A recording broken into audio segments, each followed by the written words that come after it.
Hello बच्चों, let's read this question. The question says which muscular tissue gets fatigue easily. तो हमें बताना है कौन सा मस्कुलर टिश्यू जो है इजीली जो है फटीग मतलब थक जाते हैं।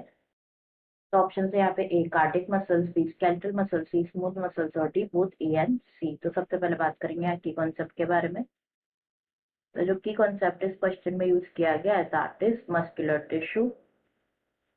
Muscular tissue.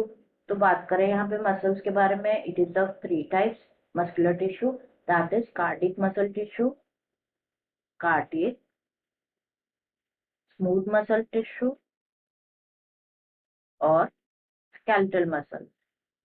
Skeletal muscles, cardiac muscles जो है फाउंड होती है सिर्फ हार्ट में प्रेजेंट होती है, इसलिए इन्हें हार्ट मसल भी कहा जाता है। ठीक है, तो यहाँ पे फैटीग का जैसे हमने देखा, फैटीग मतलब क्या, इट इज सिंपली हिंदी में बात करें तो इट इज थकान। और it definition is it refers to decrease in muscle force जो कि जनरेट होता है over time, generated over time. ठीक है, तो यहाँ पे वन बाय वन तीनों के बारे में डिस्कस कर लेते हैं। सबसे पहले गिवन है यहाँ पे कार्डिक मसल्स। तो कार्डिक मसल्स जो होता है ना, cardiac muscles are the involuntary muscles जिसको हम हमारी विल के अकॉर्डिंग कंट्रोल नहीं कर सकते हैं। जो कार्डिक मसल्स होता है इनको इस प्रकार से ये रेजिस्टेंट होता है टू फटीग, मतलब ये मसल्स कभी नहीं थकते हैं क्योंकि यहाँ पे large number of mitochondria present होता है। माइटोकॉन्ड्रिया प्रेजेंट होते हैं जो क्या प्रोड्यूस करते हैं, एटीपी प्रोड्यूस करते हैं। तो ये मसल्स, कार्डिक मसल्स रेजिस्टेंट होती है टू फटीग, तो ये हमारा आंसर नहीं होगा।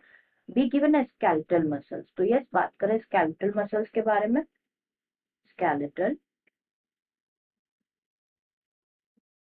मसल्स के बारे में, तो जो स्केलेटल मसल्स होता है ना, ये क्या करते हैं बेसिकली, ये जो हमारी बॉडी में मूवमेंट होता है ना, लोकोमोशन, बोन्स को मूव कराते हैं द बॉडी एंड ये ये फटीग शो कर सकते हैं। रीजन इज बिकॉज ऑफ कभी जब ओवर एक्सर्शन मतलब ओवर एक्सरसाइज करते हैं ना, जिसकी वजह से क्या होता है, जो ऑक्सीजन लेवल्स होता है ना मसल्स में, वो क्या हो जाता है, डिक्रीज हो जाता है। ऑक्सीजन लेवल मसल्स में डिक्रीज हो जाता है, इसीलिए मसल्स जो है वो टेम्पररीली किस पे शिफ्ट होती है, स्केलेटल मसल शिफ्ट होती है टू एनारोबिक रेस्पिरेशन पे। एनारोबिक रेस्पिरेशन पे प्रोड्यूस होती है, एनर्जी जनरेट करने के लिए एनारोबिक रेस्पिरेशन पे डिपेंड होती है। एंड एनारोबिक रेस्पिरेशन में क्या होता है, फॉर्मेशन होता है लैक्टिक एसिड का और एनर्जी का। एंड जो लैक्टिक एसिड होता है ना, लैक्टिक एसिड के एक्यूमुलेशन की वजह से ही मसल्स में क्या होता है, the muscles get fatigue, muscle fatigue. तो यस, हमारा आंसर हो जाएगा skeletal muscles, the muscular tissue which gets fatigue easily is skeletal muscle। बात करें स्मूथ मसल्स के बारे में। अब स्मूथ मसल्स जो होती है ना, स्मूथ मसल्स, वहां पे क्या होता है बेसिकली, बहुत ही लेस एटीपी कंज्यूम होता है क्योंकि जो rate of contraction and relaxation होता है ना स्मूथ मसल्स में बहुत स्लो होता है। Rate of contraction and relaxation बहुत ही स्लो होता है, जिसकी वजह से बहुत ही कम एटीपी कंज्यूम होते हैं एंड इसीलिए जो स्मूथ मसल्स है ना वो भी इजीली फटीग एक्सपीरियंस नहीं करते। तो यहाँ पे स्मूथ मसल्स भी हमारा आंसर नहीं होगा, करेक्ट आंसर हो जाएगा B. Answer will be B.